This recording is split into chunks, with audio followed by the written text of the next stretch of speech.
everyone. Welcome to the next lecture on the complex analysis. Today, I will explain you the various examples related to the maximum modulo principle. Myself, Dr. Harish Garg. You can follow my YouTube channel where you can find the playlist of the complex analysis. You can see I had explained the various topics related to the complex analysis in a very simple way. The last lecture was on the maximum modulo principle.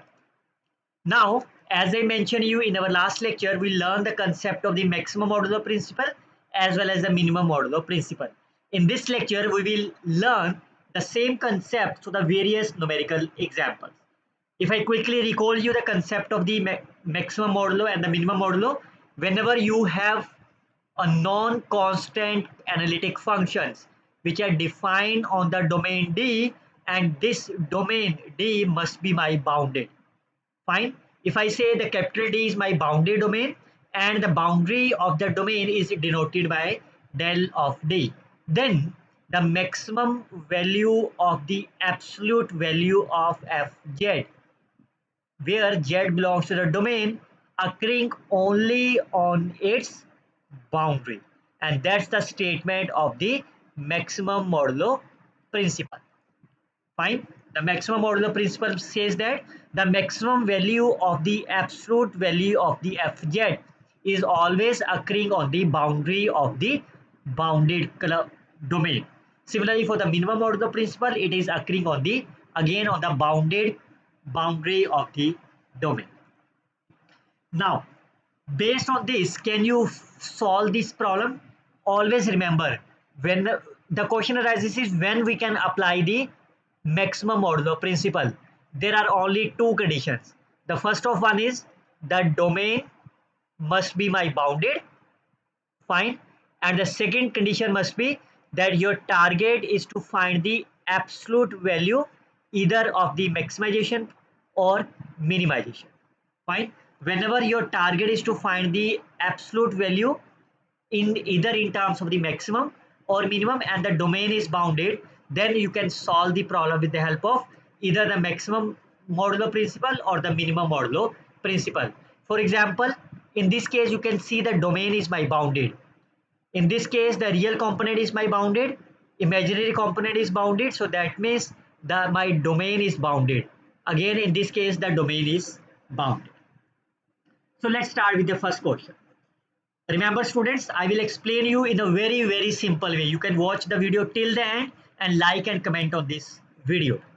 First of all, what is my domain? Now clearly say domain. If you draw the curve, mod of z is less than 1. This is my domain, and clearly say this domain is my bounded. Fine.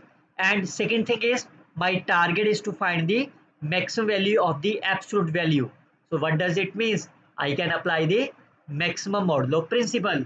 So clearly say my domain is my bounded, function is my polynomial, and every polynomial function is a continuous and also is analytic. Therefore, by the maximum modulo principle, we can find the maximum value only on its boundary. So what is the domain of this? What is the boundary?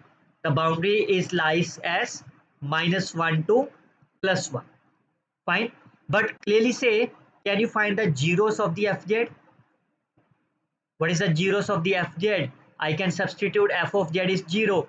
That means z is my 1 and 2. So clearly say 2 lies outside the domain, but 1 lies on the boundary. So therefore, the zeros of Fz lies on the boundary. So therefore, you can see the maximum value is not occurring at 1. So this implies the maximum value is occurring only at the point z is equal to -1, because at this point the function is not analytic. So now you can find this maximum value. What is the value of the f of -1? So it will be 1 plus 3 plus 2. So that is the 6 is the required answer of the problem. Look at the second example. First of all, again you can draw the curve, check whether the domain is my bounded or not. Again, mod of z is less than 1. So clearly say my domain is bounded. This is my domain, and clearly say this domain is my bounded, and your target is to find the mod of fz. So we can see, we can apply the maximum modulo principle. Now, what is the domain? What is the boundary? Boundaries are again from -1 to +1. Clearly say f of z is 0. This implies z square is my -1 plus minus root 3 iota over 2, and it lies outside the domain. Fine, because -1 and it lies inside the domain. So also we can say the function is my even function. Fine, and once is a even function, that means f of -1 is equal to f of +1. Fine, and can you find the value of this? It is a 1 plus 1 plus 1. So the maximum value of this mod of z is my 3 according to the maximum modulo principle. Okay, look at this another one. Find the point where the modulus of the function, that means your target is to find this value. You can apply the maximum modulo principle provided my domain is bounded. So can you draw the graph of the domain? Real part, that means x lies between 0 to 2 pi, y is lies between 0 to 2 pi. So I consider this is my y, this is my x. So x, where is x is equal to 0, x is equal to 2 pi, y is equal to 0, y is equal to 2 pi. So can you find the bounded region? This shaded portion is my bounded region. I called OABC. Clearly say this domain is my bounded. Fine, and your target is to find the absolute value of the modulus. So therefore we can apply the maximum modulo principle. Now, what is the value of the fz? Fz is my cos of z. Now if you start with the modulus value, fine, so it is cos of x plus iota y. Fine, so we all know the maximum value of this will be my cos square x plus sine hyperbolic square y. Fine, we all know the absolute value of the cos z square is cos square x plus sine hyperbolic square. Otherwise you can open this bracket as a cos of a plus b. Again you will get the same result. Now how you can find the maximum value of this function? So I will look about the domains from OA, A to B, B to C, and C to O. What is the value of the O to A? On O to A, the value of the y is my 0. On the curve AB, the value of the x is my 2 pi. On the curve BC, the value of the y is my 2 pi. On the curve CO, the value of the x is my 0. Is it fine? Now whenever y is equal to 0, you can substitute here value of the fz. This is my sine hyperbolic 0 is a 0. It is my cos square x whenever x lies between 0 to 2 pi. Fine. Similarly, when x is equal to 2 pi, the value of the fz, when x is equal to 2 pi, cos of 2 pi is 1.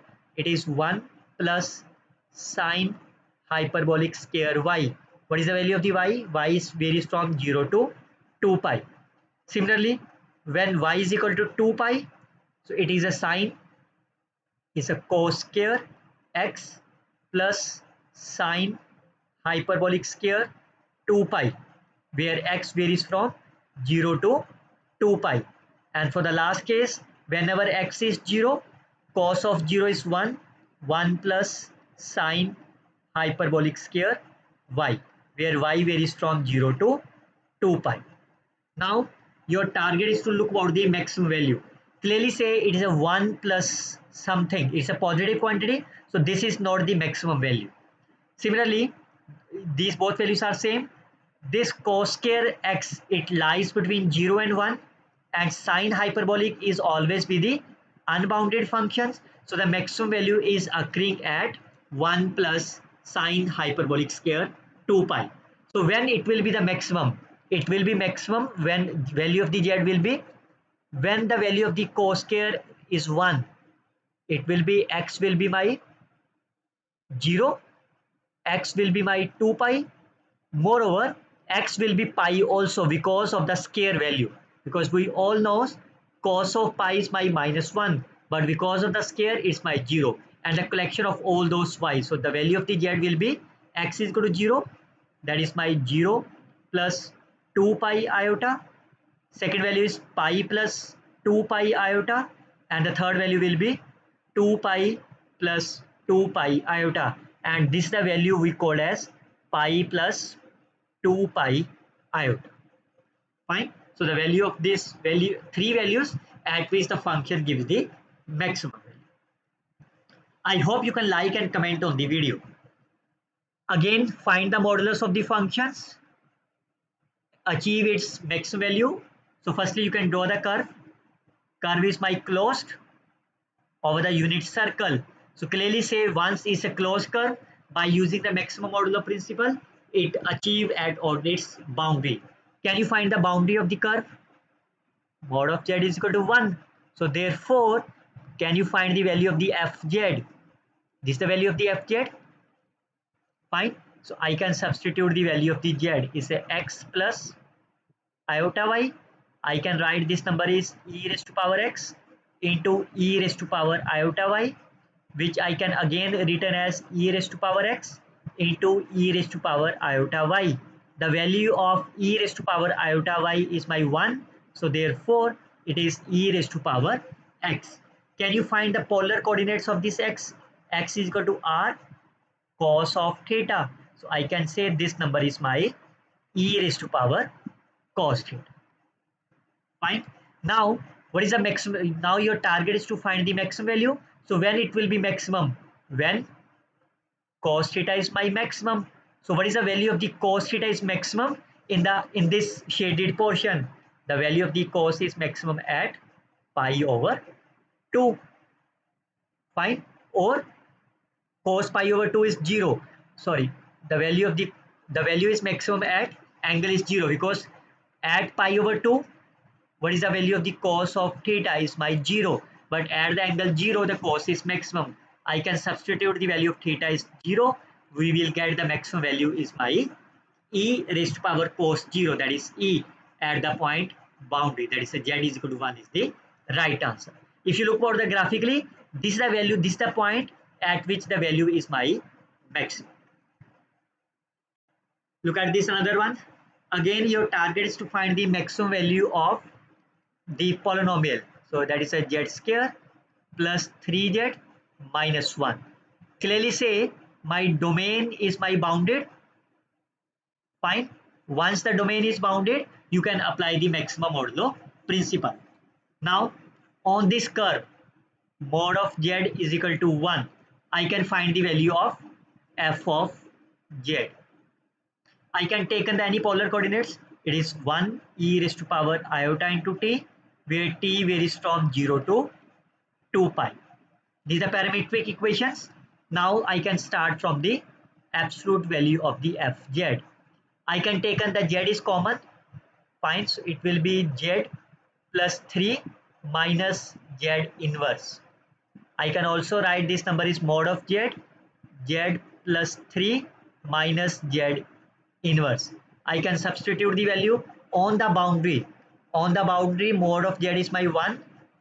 Fine, z is my e raised to power iota t plus 3 e raised to power minus iota t. Fine. Now, what is the value of the e raised to power iota t? It is my cos of t plus iota sine of t. E raised to power minus iota t is cos of t minus iota sine of t. So I can subtract them. It will be 3 plus 2 iota sine of t. Fine. Now we all know what is the modulus of the x plus iota y. It is under root of x square plus y square. So based on this result, I can write this is 9 plus 4 sine square t. Fine. Whenever t is lies between 0 to 2 pi. Now your target is to find the maximum value. So can you find the maximum value of this? Maximum value of this will be when the sine square is maximum. What is the value of the sine square maximum? It is 1. Add the value pi over 2, and the maximum value will be You can see it's a root of 30. Fine. And if your target is to find the minimum value also, if I say find the minimum and the max value, and what is the minimum value of this? When the sign will be 0, that is at t is equal to 0, pi and 2 pi. So therefore your target is to find the absolute value. What is the value of the z? Whenever t is equal to pi by 2, can you find the value of the z? Z will be e raised to power iota, so that will be my 1, or mod of z will be my 1. So I can substitute here, the value of z will be my root 13 is the right answer of this problem. Okay, again, first of all you can check what is that. It's a mod of x is less than equal to 4, mod of y is less than equal to 1. That implies minus 4 is less than x is less than equal to 4, and minus 1 is less than equal to y is less than equal to 1. X is equal to minus 4, x is equal to plus 4, y is equal to 1, y is equal to minus 1. So your shaded portions are my this one. So similarly, can you find the coordinate of this easily? You can write as a 4 plus iota, 4 minus iota. Clearly say this domain is my bounded. Fine. And your target is to find the modulus of the functions. It means you can apply the maximum modulo principle. What is the value of the fz? The value of the fz is 2z minus 1 cube. I can take in 2 as a common, so it is a 8, 1 minus this number. Fine. So clearly say z minus half. Where is the half lies? This value is my 0. Half lies on the right hand side of this 0. Now your target is to find the maximum value. If you closely look about the graph, if you closely look about the figure, fine, clearly say the value of the z is this, the value on the boundary out of these points a, b, c and d. Clearly say a and d are far away from the point half rather than b and c. So therefore maximum value is occurring either at the point A or at the point D, while the C and B are the point which are near to the half. So at the point C or at the point B, we can obtain the minimum value. So clearly say from the figure, the maximum distance of the Z from the half occurring at the points minus 4 plus iota and minus 4 minus iota. So I can substitute both the values in the given functions and we can calculate its value. Can you calculate the answer? It's a 8 minus 9 over 2 plus iota, and it is minus 9 over 2 minus iota. Again, I can use the same formula. What is the modulus of the x plus iota y? It is x square plus y square. So this number will be my 81 over 4 plus 1, and it is 81 over 4 plus 1. That is the 85 divided by 2. Fine. Now clearly say both the values are same.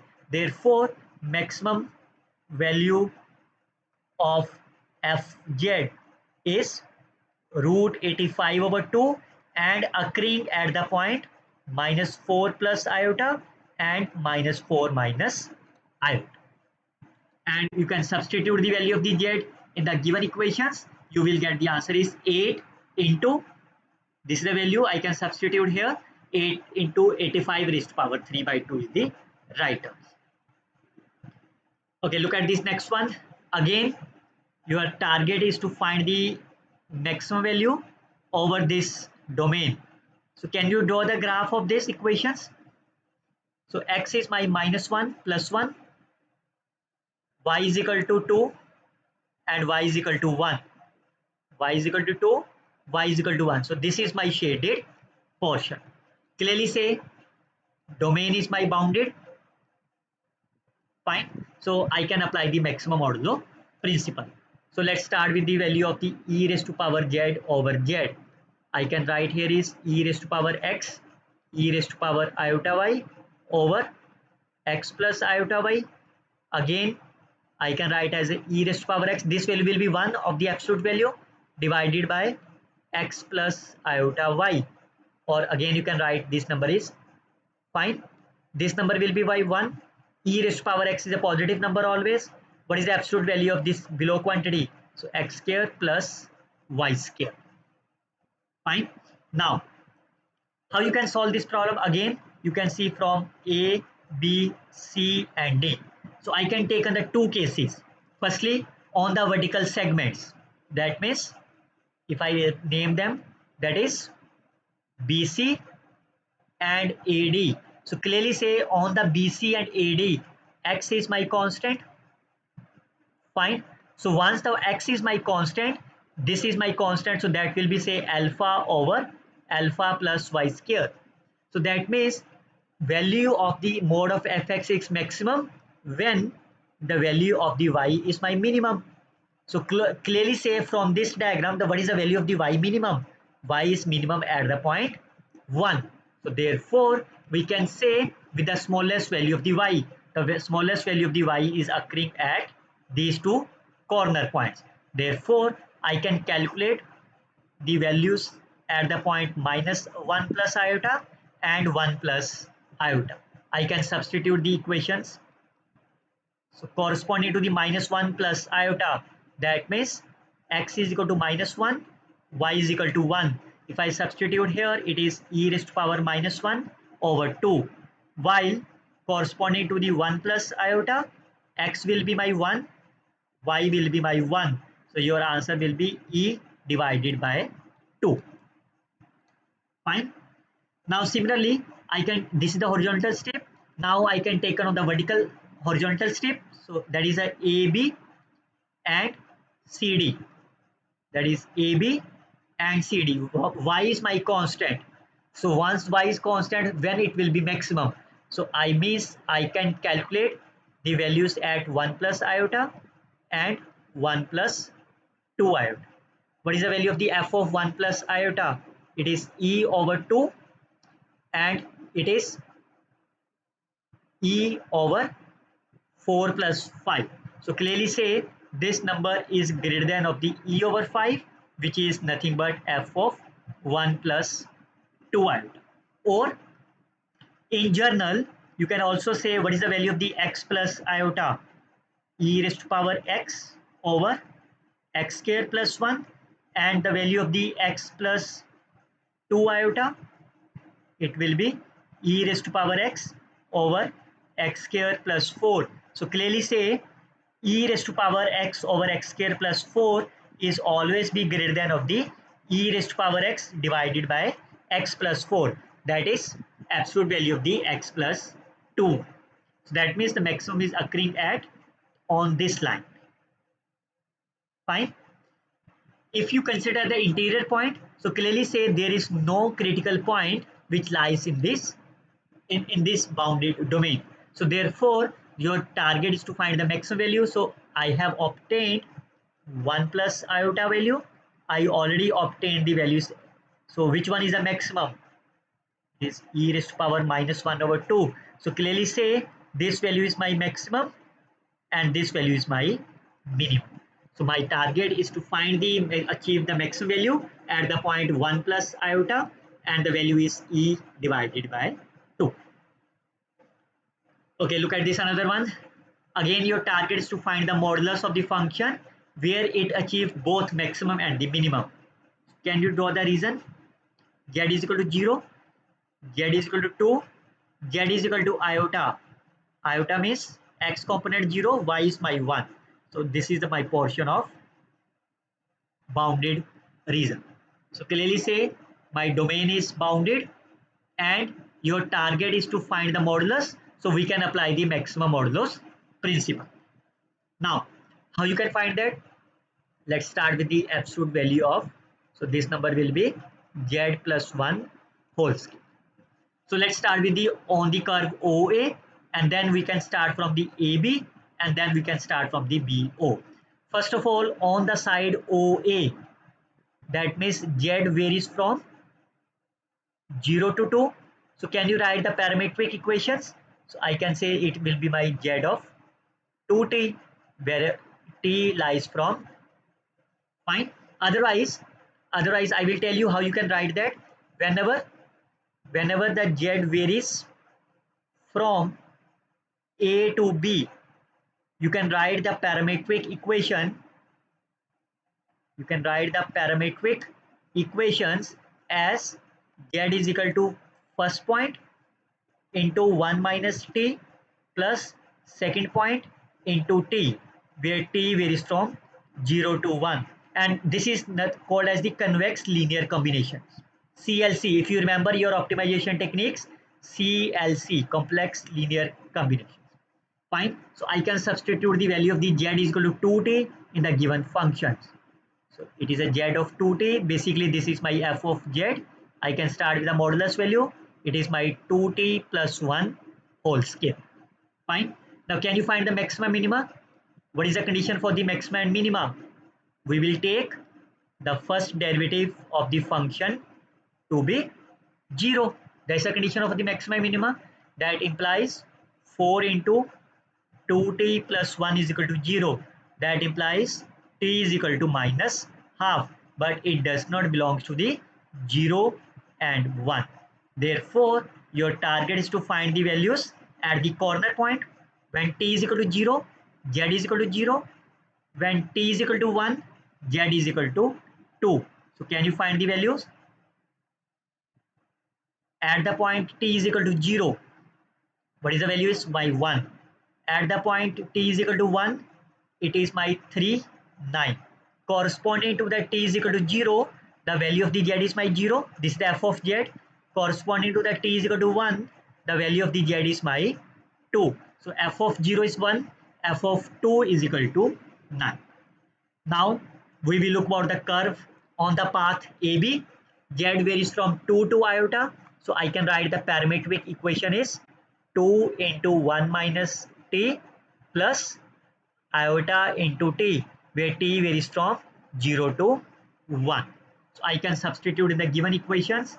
F of z will be z plus 1. So if you add them, 2 minus 2t plus iota t plus 1 whole square. So it is 3 minus 2t plus iota t whole square. So that will be my fine, because again, what is the modulus of the x plus iota y, which is under root of x square plus y square. Again, for the maxima and minima, you can take the first derivative with respect to t as a 0. So if you take the first derivative 0, it is minus 4, 3 minus 2t plus of 2t is my 0. So that give you minus of 12 plus 8 plus of t is 0. So t will be my 1.2. Again, it does not lies between 0 and 1. So therefore, again you can substitute t is equal to 0. Once the t is my 0, the corresponding value of the z is my 2. So your target is to find the value of the f of 2. What is the value of the f of 2? When t is equal to 0, this number is 0, that is my 9. When t is equal to 1, the value of the z will be iota. Fine. So can you find the value of the f of iota? So t is equal to 1, it is 1. 3 minus 2 is 1. 1 plus 1 is my 2. So that is my f of iota is my 2. Similarly, on the curve BO, z varies from z is equal to iota to 2. I can write the parametric equations 1 minus t plus 0 into t, where t lies from 0 to 1. Or you can write as 1 minus t, or you can take this is as a t and this is 1 minus t. Choice on you. Either you can write as z or you can write as a 1 minus t. Both have the same meaning. Fine. I can substitute the given equations. You will get 1 plus t square. Clearly say the critical point, if you take the derivative 0, this give you 2t is my 0, that is a t is equal to 0, which lies in the on the boundary. So at the point t is equal to 0, z is my 0. At the point t is equal to 1, z is my iota. So can you find the value of the t is equal to 0? Value is 1. At the point t of iota, this value is my 1 plus 1 is 0. Fine. Now of all these values, we can see the maximum is occurring at the point 2. The value is my 9. Minimum is occurring at the point 0. that is the value is my 1. So that is the right answer of the problem. Okay, suppose that f is my holomorphic functions, show that u, which is the real component of, or you can see the real part of the fz, show that u can neither be the local maxima nor be the local minimum. Again, a simple, I can construct the two function g and h in such a way that it should be the e of f, and because of the minimum I can take it as a negative of the f. Fine. Now, which can neither be the maximum nor be the minimum. Okay, if I assume, can you find the minimum value of this, or firstly the maximum value of the u, whatever the value of the u is given to you, the maximum value of the u inside of the d is nothing but my e of u. Fine, would be the maximum of the e of u. Why? Because we all know e of alpha, if alpha is maximum, then e of alpha is also maximum. So the maximum value of the u inside would be the maximum of e raised to power u. So I can substitute the value of the u, which is the real part of the fz, which is nothing but my g of z. Or if I start with the max value, if I take the absolute value, it will be my g of z. But by using the maximum modulo principle, maximum value always occurring on the boundary of the curve, but not on the inside the curve. That means which violates the principle of the maximum modulo principle. Therefore, the u is neither the maximum inside the curve D. Similarly, if I consider the minimum of the u, then we can say e raised to power minus u is the same. The minimum of the u will give you the maximum of e raised to power minus u. That means e raised to power minus f. If I take the modulus value, then it will be, what is the e raised to power minus f? I consider as the h. So that means the minimum of the u will be the maximum inside the curve D, which is again they violate the maximum modulo principle, because the maximum modulo principle says the maximum always occurring at the boundary of the curve, not inside the curve. So this is a simple way you can see it.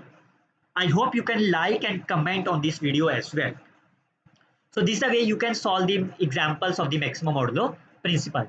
We will see the next lecture on the singularities very soon. Till then, you can like, share and comment on this video, and you can always share this video with your friends, and don't forget to subscribe my YouTube channel. Best of luck, students. Happy learning.